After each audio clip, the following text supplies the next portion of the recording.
Dalam pidato penutupan Kongres ke-6 PDI Perjuangan, Ketua Umum PDIP Megawati Soekarnoputri menegaskan bahwa partainya bukan oposisi pemerintah, namun tetap sebagai partai penyeimbang. Pidato politik Megawati Soekarnoputri menjadi penutup rangkaian Kongres ke-6 PDIP di Bali Nusa Dua Convention Center, Sabtu 2 Agustus 2025. Megawati menegaskan dalam sistem presidensial yang dianut Indonesia tidak ada istilah oposisi maupun koalisi. Ia menyebut PDIP adalah partai ideologis yang berdiri di atas kebenaran dan akan menjadi partai penyeimbang pemerintah sebagai hak memperjuangkan kepentingan rakyat.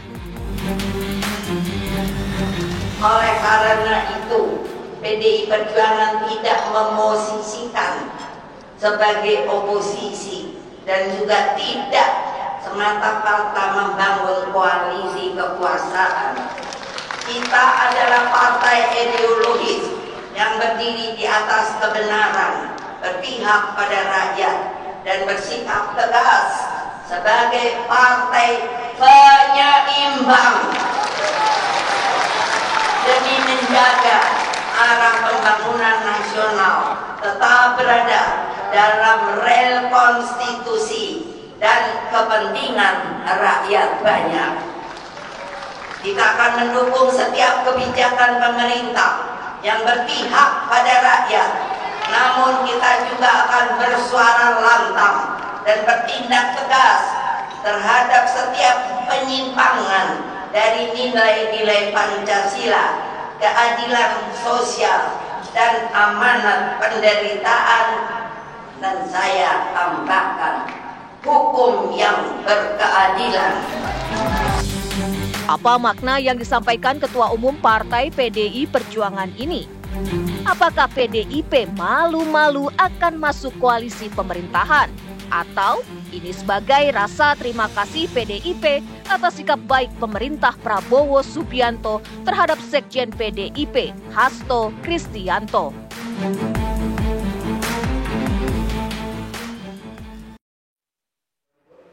Itu dia yang akan kita bahas, pemirsa, apa sebenarnya makna di balik statement ya yang kemudian disampaikan oleh Ketua PDI Perjuangan Megawati Soekarnoputri. Kita akan langsung membahasnya di Apa Kabar Indonesia Malam dengan sejumlah narasumber yang sudah hadir. Kita akan sapa satu persatu. Di sebelah saya sudah ada pengamat komunikasi politik Prof. Lili Romli. Selamat malam, Prof. Lili. Malam. Sehat ya? Alhamdulillah. Alhamdulillah. Di sebelahnya sudah ada juru bicara Partai Gerindra, Astrio Felijen. Selamat malam, Bang Astrio. Selamat malam, Mbak Tiara. Oke. Terus di Zoom ya, ini juga sudah bergabung bersama kami pemirsa, sudah ada juru bicara PDI Perjuangan, Mas Seno Bagaskoro. Mas Seno, selamat malam, sudah tersambung. Mbak Tiara, selamat malam. Prof. Lili Romli, Mas Astio, malam. Mas Seno. Oke, alhamdulillah sudah tersambung. Nanti saya tentunya akan ke Mas Seno ya, sebagai pihak begitu ya, di antara kita berempat nih yang paling paham apa sebenarnya maksud dari Bu Mega pada saat Kongres kemarin di hari Sabtu. Tapi saya mau memberikan kesempatan terlebih dahulu untuk Prof. Lili untuk menginterpretasikan sebenarnya apa makna dari perkataan Bu Mega, Prof. Ya, dalam konteks ilmu komunikasi politik ya pastinya ya. Ya tentu ya, sebelum menyampaikan bagaimana pesan yang ingin disampaikan, tetapi saya setuju dengan istilah tadi penyeimbang. Memang istilah oposisi itu lazim di dalam sistem presidensil. Kalau dalam sistem parlementer betul itu lazimnya adalah oposisi. Nah, kenapa seperti itu? Di dalam sistem presidensil itu paling tidak tiga hal. Yang pertama adalah ada mekanisme check and balances, 3 cabang kekuasaan antara eksekutif, legislatif, dan yudikatif. Terus yang kedua adalah presiden itu dipilih langsung oleh rakyat dan memiliki jabatan yang tetap. Nah, dia di Indonesia kan 5 tahun gitu. Dan yang ketiga bahwa presiden itu mengangkat menteri-menteri dan menteri-menteri bertanggung jawab kepada presiden, presiden tidak bertanggung jawab kepada parlemen. Nah, berbeda di dalam sistem parlementer memang lazim dikenal oposisi karena memang kepala pemerintahan itu, perdana menteri itu bertanggung jawab kepada parlemen. Baik. Dan di situ memang parlemen bisa menjatuhkan kapan saja ketika berbeda pendapat. Dan makna yang kemudian terkandung dari perkataan makna yang dikandung sebagai penyeimbang tadi sebenarnya sama dengan para pengamat mengatakan dengan istilah oposisi itu sebenarnya dia di luar pemerintahan. Cuma bahasanya sekarang kan lebih halus dibandingkan dengan para pengamat. Sebenarnya menempatkan posisi PDIP itu tetap di luar pemerintahan. Nah, persoalan yang menjadi di pertanyaan adalah ketika tetap di luar pemerintahan itu, apakah sikapnya sama ketika PDIP zaman Pak SBY dan ketika saat ini bersama Pak Prabowo? Oke. Saya melihatnya agak berbeda. Berbeda ya? Akan berbeda, karena ada beberapa faktor yang menyebabkan sikapnya berbeda. Yang sebenarnya sudah dikemukakan oleh juga Ibu Mega, agar para kadernya mendukung full pemerintahan Pak Prabowo. Kan paling tidak 3 hal. Pertama adalah memang secara personal yang sering dikemukakan adalah hubungan baik antara Pak Prabowo dengan Ibu Mega itu cukup baik dan cukup lama terjalin. Ya. Dan nggak mungkin tuh persahabatan itu akan terputus gitu akibat berada di luar pemerintahan. Yang kedua memang ada persamaan ideologi.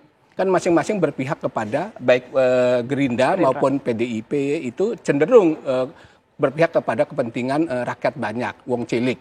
Ya. Ideologi kerakyatan. Itulah yang menyamakan. Terus yang ketiga adalah suka atau tidak suka, ada beberapa yang sekarang menjabat menteri itu, ada orang yang dekat dengan PDIP. Sebut aja lah Menko Polkam Pak Budi Gunawan gitu, itu kan dekat. Jadi faktor-faktor itulah yang menyebabkan kemudian Ibu Mega di satu sisi suruh agar memberikan dukungan full terhadap pemerintahan Pak Prabowo. Di sisi lain juga Prof. Dia tetap sebagai penyimbang dan kita memberikan apresiasi. Baik, kita berikan apresiasi dan kita juga akan mendengar lebih dahulu ya bagaimana kemudian ini tanggapan dari pihak PDI Perjuangan. Mas Seno, kalau tadi disebutkan oleh Prof. Lili ini sebenarnya sama aja kok dengan oposisi, tapi Bu Mega lebih ingin memperhalusnya menjadi penyeimbang begitu. Kenapa Bu Mega ingin memperhalus ini sebagai oposisi saja begitu? Kenapa tidak tegas saja begitu, Mas Seno? Ya, makasih Mbak Tiara. Jadi sebenarnya saya juga nggak paham ya. Sebenarnya ini sudah sangat tegas gitu. Apa yang menjadi sikap dan posisi PDI Perjuangan. Bahwa kami semua dari awal sudah berulang kali menyampaikan bahwa di dalam sistem pemerintahan Indonesia yang kita tahu ini demokrasinya itu tidak mengenal konsep oposisi dan koalisi. Itu sudah sejak Pilpres berlangsung. Bahkan sejak Presiden Prabowo dilantik. Artinya posisi itu sudah lama kami sampaikan. Di dalam Rakernas Partai tahun lalu sudah kami kuatkan. Dan di dalam Kongres Partai ini kemudian disampaikan secara umum kepada semua publik. Artinya tidak ada kemudian perubahan yang sangat signifikan. Kami menegaskan bahwa kami tidak kenal oposisi yang asal carok. Artinya apapun kebijakan pemerintah pasti kami akan kritisi, akan kami lawan, akan kami sikat. Tidak seperti itu cara pandangnya. Tapi yang sejauh yang kami tahu, demokrasi dan politik Indonesia itu ketatanegaraannya berdasarkan kepentingan suara rakyat dan konstitusi.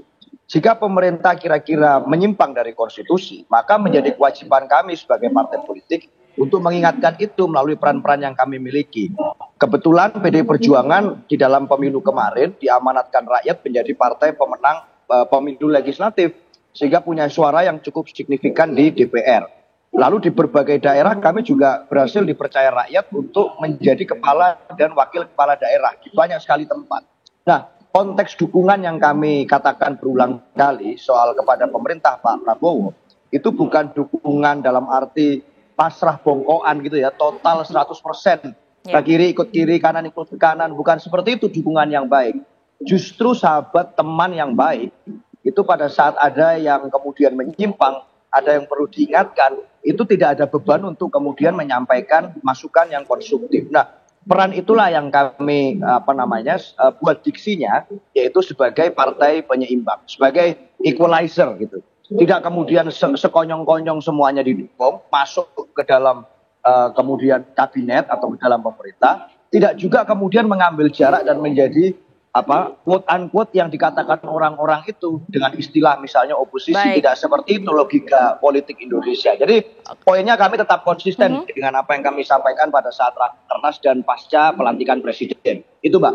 Oke, baik. Saya ke Bang Asrio ya. Bang Asrio, Anda memaknainya sendiri seperti apa? Kalau tadi saya sedikit mengutip kata-kata dari Mas Seno begitu ya, kita semua nggak pasrah gitu aja kok, tetap akan mengkritik pemerintah, sekalipun kemarin diksi yang kemudian digunakan oleh Bu Mega ini adalah sebagai penyeimbang begitu. Ya, betul sekali Mbak Tiara. Jadi pertama yang perlu kita pahami adalah baik Partai Gerindra maupun PDI Perjuangan ini merupakan dua partai besar yang memiliki banyak sekali persamaan. Ya. Partai Gerindra dan PDIP merupakan partai yang memperjuangkan ideologi, terutama adalah memperjuangkan Undang-Undang Dasar 1945.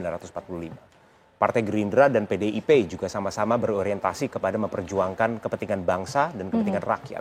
Jadi kata kuncinya adalah dukungan yang diberikan. Dan ini sama baik untuk PDIP dan bahkan untuk Partai Gerindra sendiri adalah bagaimana caranya bersama-sama kita mendukung program-program yang manfaatnya dapat dirasakan langsung oleh masyarakat. Terkait dengan pernyataan dari Ibu Ketua Umum PDIP, Bu Mega, yang menyatakan bahwa PDIP akan memposisikan dirinya sebagai partai penyimbang, kita perlu menyadari memang tatanan negara ini memiliki 3 cabang negara. Tadi seperti yang sudah disampaikan oleh Prof. Lili, kita memiliki eksekutif, kita memiliki legislatif, dan kita memiliki yudikatif. Di mana masing-masing dari cabang negara ini memiliki fungsinya masing-masing dan memiliki independensinya masing-masing. Dan kalau kita berkaca, kali ini kan PDI kan memiliki presence atau kehadiran dalam hal ini adalah di legislatif, di parlemen. Nah, kita perlu menyadari salah satu fungsi terbesar, fungsi utama daripada parlemen atau di DPR ini adalah sebagai fungsi checks and balances. Selain juga memang ada fungsi budgetary ya untuk anggaran dan juga fungsi legislasi. Tetapi checks and balances ini merupakan salah satu fitur utama daripada DPR. Dan Mbak Tiara perlu dipahami juga, Partai Gerindra pun menganut filosofi yang sama. Kalau kita lihat sekarang sampai hari ini, hampir semua RDP maupun raker-raker yang terjadi di DPR, di setiap komisi, bahkan di setiap AKD-AKD, itu sudah berjalan dengan terbuka, transparan, live-nya bisa ditonton oleh semua rakyat Indonesia. Bisa dilihat, bahkan kader-kader Gerindra pun, itu adalah menjadi kader-kader yang berada di garda terdepan untuk memberikan masukan-masukan, bahkan tidak jarang memberikan kritik. Kenapa? Karena orientasinya adalah kita ingin melihat program-program yang diinisiasi oleh Presiden Prabowo ini dapat berjalan dengan sukses, dan yang paling penting adalah manfaatnya dapat dirasakan langsung oleh masyarakat. Saya ke Prof. Lili, kalau memang artinya demikian, begitu seperti yang tadi kita sudah sama-sama dengar, begitu Prof. Lili, apakah memang Bu Mega bisa dikatakan dalam tanda kutip ini sedang basa-basi politik begitu ya, dengan mengucapkan sebenarnya penyeimbang tapi tetap kekeh, tetap tegas untuk berada di luar pemerintahan, tetap memberikan kritik-kritik terhadap pemerintahan kita? Saya kira ini saya melihatnya sih bentuk jalan tengah ya. Jalan tengah bahwa kan kita ketahui ya, mohon maaf Mas Arul itu Gerindra kan atau Pak Prabowo sudah lama ingin mengajak PDIP bergabung. Dan juga diketahui di dalam internal PDIP itu kan terbelah juga. Ada yang ingin bergabung dan ada tetap di luar pemerintahan. Dalam konteks itulah saya melihat bahwa jalan tengahnya gitu. Satu sisi Ibu Mega mengatakan perlu mendukung para kadernya pemerintahan Pak Prabowo, tapi di sisi lain tetap PDIP sebagai partai penyeimbang, bukan dengan istilah oposisi. Jadi itu bentuk jalan tengah. Ya tentu kita sebagai publik memberikan apresiasi. Ini kan sesuai dengan harapan publik memang agar PDIP itu meskipun secara ideologi sama, meskipun ada persahabatan, pertemanan yang sudah cukup lama, tetapi ternyata PDIP memang konsisten menjaga etika fatsun politik untuk tetap di luar pemerintahan. Meskipun ya mohon maaf Pak Seno gitu, saya bilang tidak segalak, saya kira tidak segalak ketika pada zaman Pak SBY. Karena tadi faktor-faktor itu bahwa kemudian bersifat kritis iya gitu, tetapi kritisnya tidak seperti sekeras dulu gitu loh. Kan saya mengamati bagaimana posisi PDIP berhadapan secara diametral dengan pemerintahan PSB. Begitu galaknya gitu. Nah sekarang saya kira kena faktor-faktor itu, saya kira PDIP tidak akan segarang pada waktu pemerintahan SBY. Tetapi sebilang saya memberikan apresiasi. Karena ini sesuai dengan harapan publik bahwa sebaiknya PDIP tetap di luar pemerintahan, apapun istilahnya. Itu saran dari Prof. Lili begitu ya. Saya akan langsung tanya ke Mas Seno. Mas Seno, seperti apa nih kita mendengar sama-sama bahwa PDIP kayaknya nggak akan segarang dulu, nggak akan segalak pada saat Demokrat menyatakan bahwa ia sebagai partai penyeimbang, begitu tanggapan Anda? Ya kalau kami sih berorientasi pada manfaat untuk rakyat aja ya Mbak. Artinya kemudian galak atau tidak galak itu kan masalah casing dan persepsi gitu ya. Tapi yang penting secara substansial bisa dicek sendiri rekam jejak di dalam bagaimana PDI Perjuangan mengadvokasikan berbagai isu menjadi bagian dari mitra strategis sekaligus mitra kritis pemerintahan Pak Prabowo, itu kami lakukan fungsi itu dengan sangat maksimal. Soal apa deh, kalau kita bicara kasuistis, soal penulisan ulang sejarah misalnya, betapa kami kemudian kader-kader PDI Perjuangan di Senayan itu sangat berada di garda terdepan dalam menyampaikan masukan-masukan, mengingatkan dengan sangat keras soal sejarah itu tidak boleh dipersepsikan sebagai suatu tafsir tunggal misalnya. Lalu bagi soal tarif Trump misalnya, dari Banggar juga kami menyampaikan Pak Said Abdullah bahwa ini jangan sampai menjadi pembebanan tarif dari Amerika Serikat itu untuk Indonesia, harus menjadi suatu solusi yang win-win solution. Berbagai kemudian substansi kritik lainnya yang saya kira sangat konstruktif ya di dalam memberikan masukan untuk Presiden Prabowo. Dan pemerintah manapun saya yakin seperti orang nyupir aja pasti ada blind spot yang memang harus diingatkan dari fungsi-fungsi tertentu. Nah, PDI Perjuangan ini kan selalu percaya kepada asas kelembagaan. Kami secara kelembagaan punya kemudian banyak perangkat untuk bisa menyampaikan kritik dan masukan itu secara konstruktif. Maka inilah yang menjadi peran kami, equalizer, menyeimbangkan. Jika terlalu condong kepada arah yang tidak menerapkan nilai-nilai Pancasila, pasti kami akan bersuara lantang. Jika kemudian ini programnya adalah program-program pemerintah yang pro rakyat, kebijakan dan haluan yang patriotis, jangan khawatir, 1000% pasti akan didukung oleh kader-kader PDI Perjuangan. Jadi ini pasti nanti tergantung bagaimana nanti dinamika terkait dengan implementasi program-program. Saya yakin secara visi gitu ya, Pak Prabowo ini punya visi yang sangat visioner, punya concern yang sangat baik dan punya jiwa yang patriotis. Tapi implementasinya kan belum tentu nih di bawah di menteri, di dalam pelaksana. Itu tugas kami mengingatkan. Saya rasa itu, Mbak. Baik, saya kembali ke Bang Astrio ya. Bang Astrio, jelang Kongres ya yang kemudian ini pada hari Sabtu kemarin digelar, Kongres PDI Perjuangan, adakah pesan-pesan khusus yang kemudian disampaikan oleh Pak Prabowo sehingga bisa kita artikan bahwa Ibu Mega ini dalam tanda kutip bisa melunak begitu dalam pidatonya kemarin, Bang? Jadi sebenarnya tidak tepat kalau didiksikan sebagai ada pesan-pesan khusus. Karena perlu yang kita sadari bahwa selama ini hubungan antara Presiden Prabowo dengan Ibu Megawati itu memang adalah hubungan yang sudah terjalin dengan sangat lama dan juga dengan sangat baik. Nah, tetapi kami juga menghormati bahwa PDIP memiliki dapurnya sendiri, memiliki mekanisme internal partai sendiri, sehingga keputusan yang kemarin diambil pada saat Kongres PDIP, Partai Gerindra berada pada posisi menghormati keputusan tersebut. Dan saya setuju juga dengan apa yang tadi disampaikan oleh Mas Eno, bahwa lebih banyak pihak yang membantu untuk melakukan checks and balances, yang membantu mengingatkan, memberikan feedback, terutama untuk implementasi program ini akan semakin baik. Kalau kita ingat Mbak Tiara, sekitar 2-3 bulan yang lalu, Presiden Prabowo ketika diinterview oleh beberapa pemrep dari beberapa media di Hambalang, di kediaman beliau, itu menyatakan bahwa pada dasarnya semua program-program yang telah didesain oleh pemerintah, ini merupakan program-program berorientasi untuk kebaikan rakyat.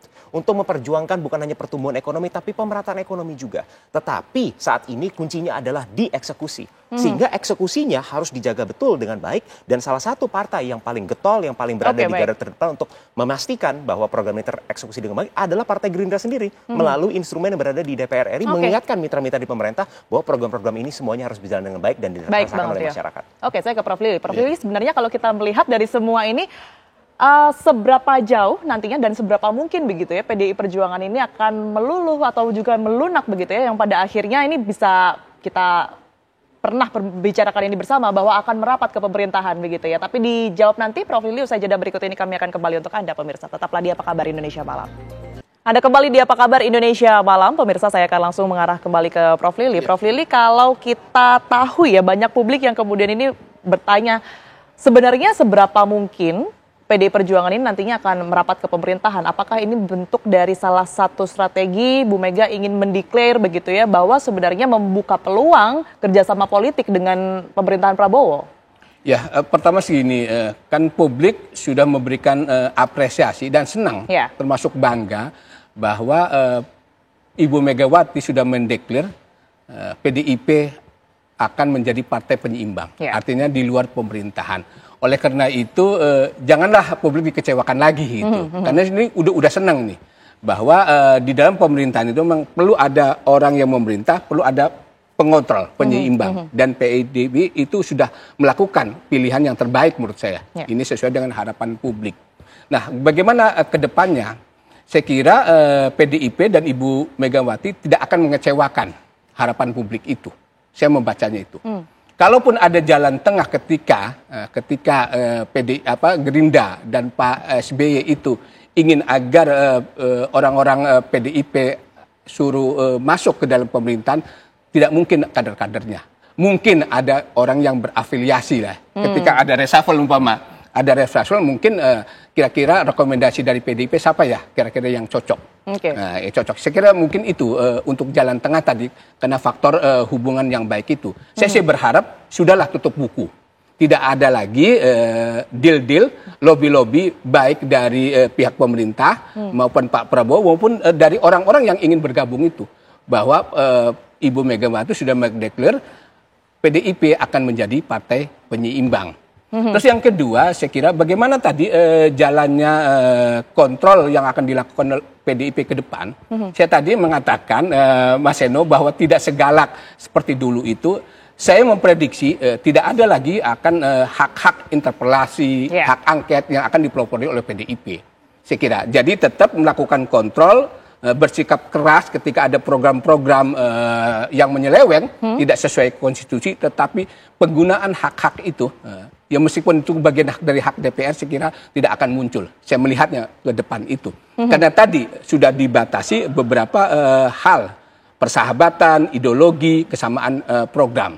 3 hal itulah yang membatasi PDIP quote and quote tadi Mas Seno tidak segalak seperti zaman PSB. Kalau zaman PSB kan memang Ibu Megawati sakit hati terhadap Pak SBY. Nah sementara sekarang kan nggak ada yang sakit hati. Mungkin mestinya yang sakit hati Pak Prabowo gitu, karena dulu ditinggalkan gitu loh. Tetapi kan tetap persahabatan itu baik gitu. Saya kira itu. Baik, Mas Seno, ini bagaimana kalau Anda sendiri menanggapi banyak kemudian yang mengira-ngira begitu ya? Ini nantinya kayaknya PDI Perjuangan ceritanya sama seperti Demokrat ini akan merapat juga ke pemerintahan dan ini merupakan salah satu strategi lagi-lagi seperti yang saya katakan tadi untuk kemudian membuka peluang bahwa nantinya akan ada kerjasama juga dengan pemerintahan Pak Prabowo. Ya, terima kasih Mbak Tiara. Memang satu hal paling langka di dalam politik modern kita sekarang ini kan adalah kejujuran. Dan sehingga pasti selalu akan ada kecurigaan, ini jangan-jangan strategi begini, jangan-jangan strategi begitu gitu. Tapi kalau kami rasa di PDI Perjuangan diajarkan untuk seia dan sekata antara kata-kata dan perbuatan. Maka dalam konteks itu pada saat kami katakan kemarin di dalam Kongres itu sikap politik PDI Perjuangan adalah menjadi partai penyeimbang. Saya rasa kita akan konsisten, komit, dan konsekuen dengan apapun resiko dan apa yang harus dilakukan ke depan. Apalagi kemudian saya rasa dengan hubungan panjang antara Bu Mega dan Pak Prabowo, saya rasa beliau berdua ini kan negarawan yang sama-sama saling menghormati satu sama lain. Termasuk dalam hal sikap politik, pilihan politik, kesimpulan-kesimpulan politik. Itu ada rasa saling respect yang terbangun dari pengalaman panjang bertahun-tahun berdinamika di dalam demokrasi Indonesia. Jadi buat saya rasa tidak ada masalah dalam konteks itu. Pak Prabowo pasti mengerti dan memahami, Bu Mega juga mengerti dan memahami bagaimana peran politik dari PDI Perjuangan yang harus dilakukan untuk memastikan agar mekanisme kontrol itu bisa berjalan dengan kami menikmati kok menjadi mitra strategis dan mitra kritis pemerintah Pak Prabowo saat ini. Kita rasa ini suatu hal yang suatu kehormatan berada di dalam atau di luar pemerintah itu sama-sama posisi yang terhormat. Jadi partai yang melaksanakan menjadi eksekutor atau menjadi partai penyeimbang itu sama-sama suatu hal yang terhormat. Nggak ada yang lebih rendah, nggak ada yang lebih tinggi. Apalagi dalam tradisi ini kita tidak ada oposisi yang itu sama sekali semuanya pasti jelek atau koalisi yang semuanya saling positif. Saya rasa tidak ada seperti itu. Dengan tradisi Indonesia ini kita juga mengingat Bu Mega bahkan menjelaskan kan soal geopolitik segala macam tantangan ke depan. Kalau lihat Bung Karno dulu kan tidak mengajarkan blok-blok kekuasaan seperti itu. Nggak ada ikut blok timur, nggak ada ikut blok barat. Hari ini pun sama, nggak ada ikut blok kemudian kekuasaan atau kemudian blok yang menjadi oposisi kekuasaan. Tidak begitu logika kami. Logika kami adalah bagaimana mendukung pemerintahan Pak Prabowo agar baik. Meskipun sekalipun dengan kritik kadang-kadang apabila menyimpang. Itu Mbak. Oke, baik. Saya ke Bang Astri ya. Bang Astri, kalau kita lihat sejarah panjang ya dari Pak Prabowo dan juga Ibu Mega, ini kan sebenarnya tidak selalu buruk. Bahkan Anda tadi mengatakan ini adalah teman baik begitu ya. Dengan segala kemungkinan ini, apakah bisa diartikan bahwa nantinya Pak Prabowo ini justru lebih sayang ke PDI Perjuangan, ke Ibu Mega begitu dibandingkan dengan partai politik yang lainnya, sekalipun PDI ini berada di oposisi? Mbak Tiara, jadi Bapak Presiden itu selalu berulang kali berpesan, bukan hanya kepada kami kader-kader Partai Gerindra, tapi dalam berbagai kesempatan kepada halayak umum. Beliau selalu menyatakan bahwa Indonesia ini berada di sebuah momentum yang sangat penting. Ini merupakan sebuah titik dalam sejarah yang akan menentukan apakah Indonesia ini bisa take off menjadi sebuah negara yang maju, yang adil, dan juga yang makmur. Dan kunci utama untuk mencapai tujuan tersebut, yang saya yakin juga merupakan tujuan dari semua orang, termasuk tujuan daripada PDIP, adalah beliau berpegang teguh bahwa kerukunan itu harus dijaga. Kalau kita sebagai sebuah entitas bangsa terpecah belah secara internal, maka boleh dipastikan tujuan itu akan semakin sulit untuk digapai. Lalu yang kedua, Mbak Tiara, kita perlu menyadari Indonesia adalah sebuah negara yang sangat besar, dengan kurang lebih 280 juta penduduk, 38 provinsi, dan lebih dari 500 kota kabupaten. Dan semua program-program yang telah dijalankan oleh pemerintahan Presiden Prabowo dan yang akan dijalankan oleh pemerintahan beliau itu akan diimplementasikan di seluruh kota kabupaten dari Sabang sampai Merauke, bukan hanya di beberapa provinsi tertentu. Sehingga soliditas ini menjadi penting, bukan hanya soliditas di tingkat pusat, tapi juga soliditas dan harmoni sampai ke tingkat daerah. Dan tentu saja jika memang ada kritik-kritik, masukan-masukan dalam implementasi program, kami sangat terbuka dan kami yakin pemerintah akan sangat berterima kasih terhadap kritik-kritik tersebut. Oke, baik. Prof. Ili, dari sudut pandang Anda sendiri seperti apa? Apakah iya PDI Perjuangan ini akan menjadi anak emas dari Prabowo Subianto? Ya, quote and quote ya. Dalam arti anak emas itu ada hubungan persahabatan tadi. Hubungan persahabatan karena yang sudah terjalin lama. Jadi nggak mungkin persahabatan itu kemudian diakhiri dengan permusuhan, kebencian, karena dua sosok ini saya lihat sama-sama menginginkan persatuan dan kesatuan.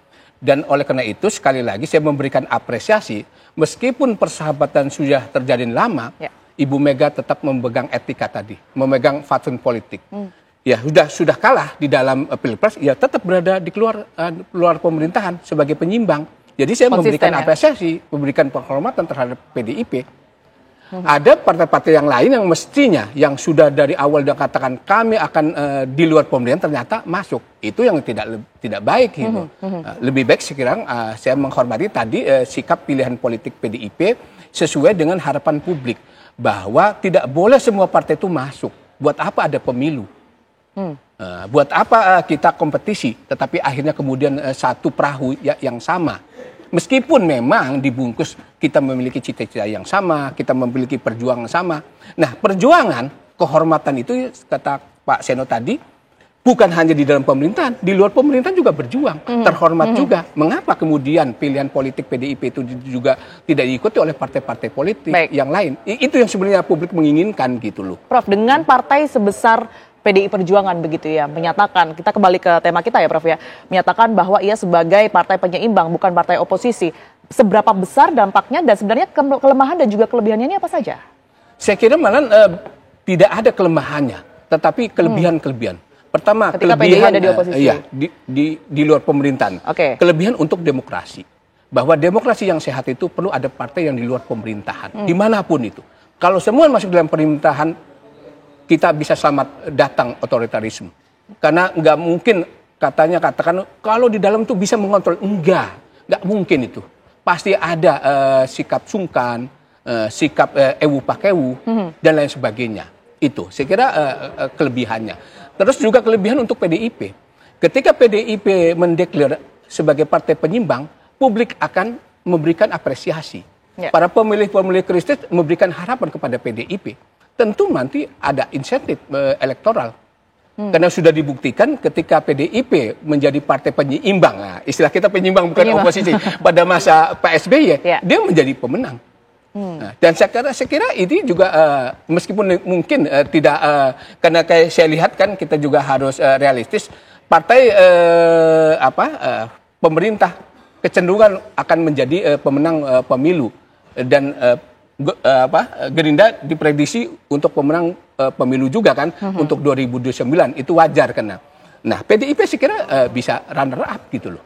Tidak akan jeblok karena ada semacam kesenangan, ada semacam apresiasi terhadap PDIP yang konsisten memegang teguh bahwa ketika kalah secara fatsun politik harus di luar pemerintahan, tidak menjadi pragmatis, tidak menjadi oportunis, dan tidak haus kekuasaan. Meskipun godaan itu, kan kita lakukan, mohon maaf aja kan, lobby-lobby agar PDIP bergabung tetapi Ibu Mega memegang teguh komitmen itu dan kita hormat kepada Ibu Mega gitu. Oke, baik. Saya ke Mas Seno. Mas Seno, kalau melihat kondisi saat ini, apakah ini sebagai salah satu strategi ya dari Ibu Mega ataupun juga PDI Perjuangan untuk menyongsong 2029, dan kalaupun iya, apakah tidak berdampak sebaliknya, Mas Seno? Artinya perolehan suara ini justru lebih sedikit jika berada di luar pemerintahan. Ya, saya rasa logika dalam menyusun bagaimana posisi dan sikap politik PDI Perjuangan itu tidak melulu semuanya adalah soal logika elektoral ya Mbak Tiara. Ada berbagai variabel lain yang kemudian kami gunakan sebagai dasar pertimbangan kenapa kemudian kami mengambil sikap itu yang sudah disampaikan pada waktu Kongres. Lagi pula kan ini kan selaras, misalnya gini, ini selaras dengan aspirasi akar rumput yang selama ini sudah muncul pada saat Rakernas. Bagaimana harusnya PDI Perjuangan memosisikan diri di dalam pemerintahan Prabowo Gibran. Yes, dalam satu sisi memang kita tidak berada di dalam pemerintahan sejak Pilpres selesai. Yes, memang kita mengambil kemudian sikap yang itu tidak serta-merta ikut-ikut bareng-bareng dengan yang lain-lain. Tetapi itu bukan berarti kami tidak mendukung. Kami ingin agar visi Presiden Prabowo itu terwujud. Dan orientasinya adalah kepada kepentingan rakyat.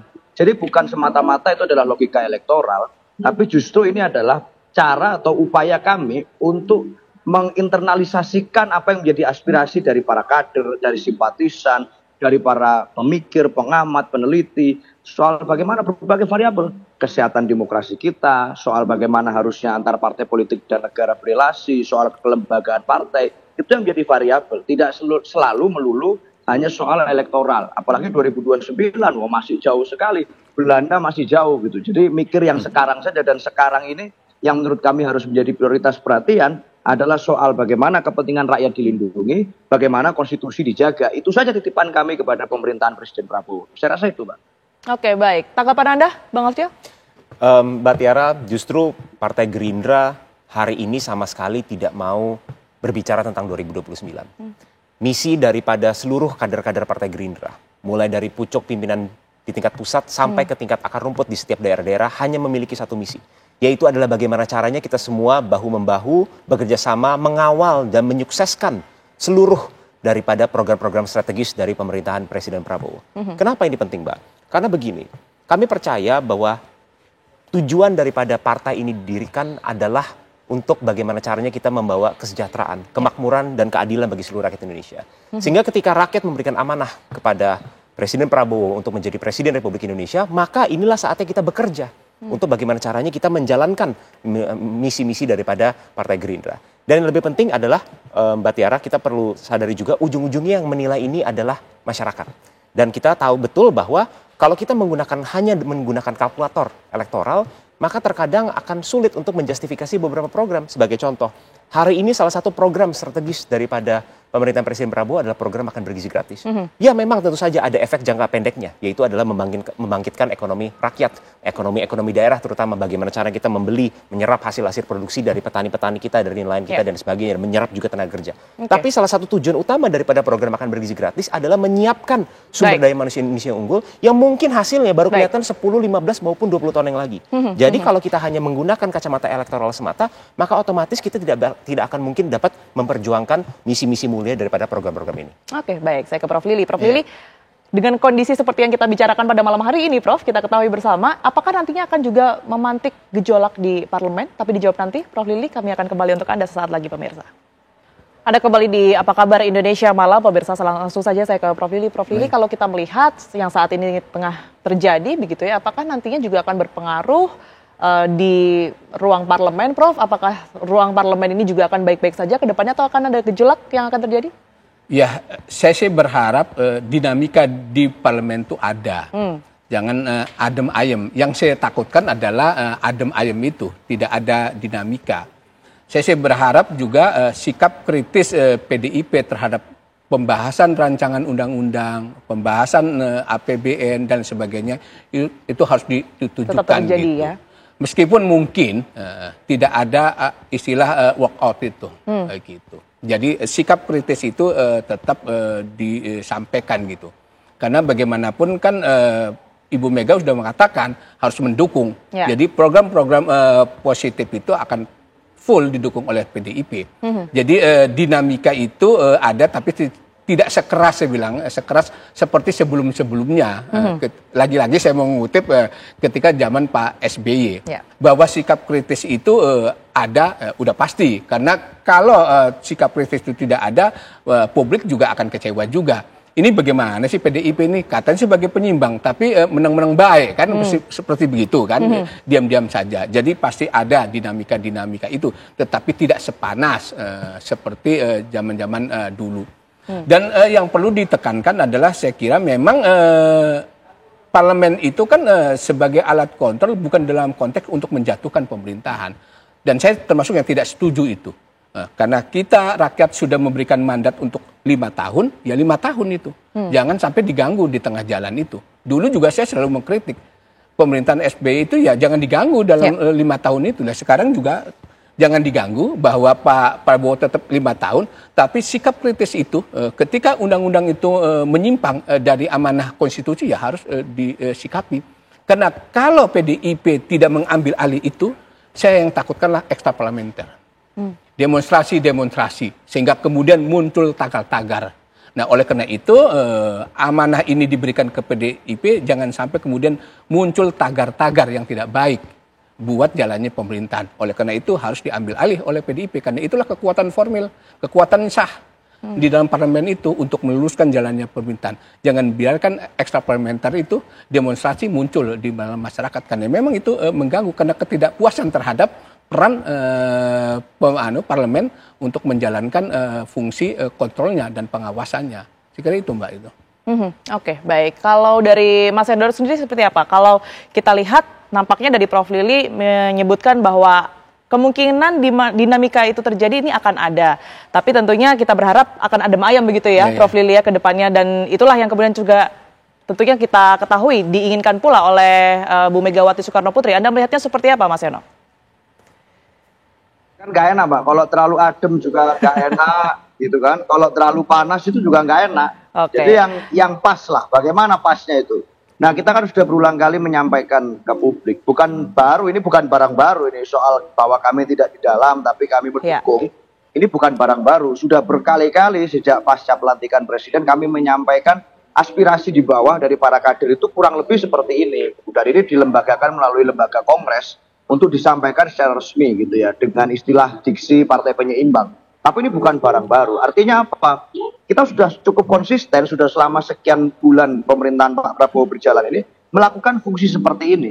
Oke, kami mendukung pemerintahan Presiden Prabowo, tapi jangan harapkan dukungan itu dukungan absolut gitu loh. Semuanya mau itu menyelakakan rakyat, mau itu masuk jurang, kami akan dukung terus. Dukungan itu kan bukan begitu. Justru teman yang baik, sahabat yang baik, itu tidak hanya mendukung tepuk tangan hore-hore begitu. Tapi pada saat ada kira-kira yang harus kami ingatkan, kira-kira ini akan membahayakan, kira-kira ini menyimpang, kira-kira ini mencelakakan, ya kami harus berteriak, harus bersuara lantang. Dan itulah prinsip yang kemudian kami sampaikan di dalam Kongres Partai kemarin. Dukungan itu bukan dukungan total absolut, kami akan ikut pasrah bongkoan, bukan begitu pemaknaan dan implementasinya. Tetapi juga bukan berarti lantas kami langsung otomatis bergabung sama-sama. Satu visi, satu tujuan, tidak harus satu perahu gitu ya. Berbeda visi, berbeda pemikiran, berbeda perahu, bukan berarti harus bermusuhan gitu. Jadi biasa saja kita ini di negara gotong royong, negara yang kemudian punya sejarah yang berbeda dengan demokrasi politik barat, sehingga tentu saja pendekatannya juga harus berbeda. Nggak bisa asal carok, asal tawur gitu ya, atau asal dukung, nggak bisa. Di PDI Perjuangan saya rasa ada fatsun-fatsun politik yang harus kemudian kita tegakkan soal garis ideologi partai. Dan selama Pak Prabowo berorientasi pada kepentingan rakyat dan berorientasi pada konstitusi, saya rasa nggak ada masalah. Pasti akan didukung oleh seluruh kader PDI Perjuangan dari parlemen hingga ke eksekutif. Itu pasti, itu Mbak. Oke, baik. Bang Atsyo, harapan Anda sendiri di parlemen seperti apa? Ya, saya rasa saat ini sudah dapat kita saksikan bersama-sama apa yang selama ini terjadi di parlemen sudah merupakan wujud nyata di mana salah satu cabang negara yaitu legislasi melakukan fungsi checks and balances ya. Saya ingin memberikan satu contoh Mbak Tiara. Kita baru saja melalui siklus di masa sidang yang terakhir di DPR RI, itu salah satunya adalah pembahasan RKA-RKP, yaitu untuk perumusan era APBN tahun 2026. Dimulai dari pagu indikatif dari pemerintah, lalu dilanjutkan dengan setiap komisi dengan warna yang sangat beragam, dari semua partai ada di situ, melakukan rapat secara intensif dengan seluruh mitra-mitra daripada kementerian. Dengan satu tujuan, mengkuliti program-program apa saja yang akan diakomodir dalam ajuan perencanaan budget untuk tahun depan. Dan ini dilakukan dalam spirit apa, Mbak? Karena kenapa? Kita perlu memastikan bahwa program-program ini semuanya satu dapat dirasakan oleh masyarakat. Yang kedua adalah kemarin baru saja di awal tahun ini, jangan lupa kita baru saja melalui satu babak yang sangat penting di Republik India, itu adalah babak efisiensi. Efisiensi itu bukan adalah spendingnya dihilangkan, tapi efisiensi adalah merealokasi spending yang tadinya tidak berkualitas menjadi spending berkualitas. Nah, ini kemarin kita jaga juga di parlemen. Bagaimana caranya supaya tahun depan jangan sampai lagi ada anggaran-anggaran yang berorientasi quality spendingnya rendah. Sebagai contoh, perjalanan dinas yang tidak perlu, rapat-rapat seremonial yang tidak perlu. Itu kita pastikan supaya itu tidak terjadi. Nah, ini saya rasa merupakan sebuah babak-babak yang telah dilalui dan di mana saat ini parlemen, di mana Partai Gerindra juga berada di dalamnya dan secara aktif menyuarakan feedback yang konstruktif untuk mitra-mitra kami yang berada di pemerintahan. Oke, baik. Prof Lili, dengan adanya sikap dari PDI Perjuangan seperti ini, siapa sih sebenarnya yang diuntungkan dan bagaimana kemudian nasib dari partai koalisi yang lain? Sekira pertama, dengan sikap PDIP mengambil posisi sebagai penyimbang, tentu rakyat merasa diuntungkan. Karena kita yang tadinya sempat quote and quote putus asa gitu, wah kalau begitu bisa semua partai bergabung, ternyata tidak. Check and balance-nya bekerja begitu ya, Pak? Ternyata ini sudah terjawab gitu. Ibu Mega mendeklar gitu. Dan itu sekali lagi publik memberikan apresiasi, terutama para kelompok-kelompok masyarakat civil society gitu terhadap sikap PDIP itu. Terus yang kedua juga ini kan demokrasi kita itu kan baru berapa umurnya, Mbak, masih muda sekali. Dan dengan adanya PDIP yang konsisten untuk mengawal demokrasi, ya tentu ini juga menyelamatkan masa depan demokrasi kita. Yang beberapa pengamat demokrasi kita ini mengalami regresi, mengalami kemunduran, bisa juga lahirnya otoritarisme. Ini ada asa, ada harapan dengan PDIP berada di luar pemerintahan itu sebagai penyimbang. Tentu saya kira untuk semuanya juga partai-partai di koalisi pemerintahan ya harus menghormati juga pilihan tadi, pilihan PDIP sebagai partai penyimbang, bahwa mereka juga yang di koalisi memberikan sumbangan untuk kemajuan bangsa, suatu kehormatan, PDIP juga suatu kehormatan juga mengambil posisi sebagai partai penyimbang. Jadi dua-duanya itu hal yang baik menurut saya, itu adalah pilihan politik dan pilihan-pilihan itu tentu akan membawa konsekuensi dari masing-masing partai politik tadi. Yang katakan Mas Seno bukan hanya sekedar elektoral, tetapi juga ada misi, ada nilai. Itu sebenarnya yang diinginkan oleh publik. Jangan selalu hitung-hitungannya elektoral, tetapi misi, virtue dari partai itu apa sih sebenarnya? Kebajikan yang ingin ditorehkan untuk publik ini bagaimana? Untuk republik itu yang sebenarnya yang alpa sekarang oleh partai politik, sehingga kemudian kan ada kekecewaan, ada kemudian bahkan anti terhadap partai politik. Nah, ini ada asa yang ditorehkan oleh PDIP, ya? Betul. Harapan itu juga yang tentunya ingin kita wujudkan begitu ya, Prof. Apapun dinamikanya, tentu kita berharap yang terbaik dan juga berfokus tetap kepada rakyat begitu. Terima kasih banyak, Prof. Lili, atas perspektifnya yang sudah diberikan kepada kami di Apa Kabar Indonesia Malam, kemudian juga Bang Asrio dan juga tersambung bersama kami, Mas Seno. Terima kasih banyak, Mas Seno dan juga Bang Asrio semuanya, Prof. Lili. Terima kasih, Prof. Lili, sama-sama. Tiara, makasih.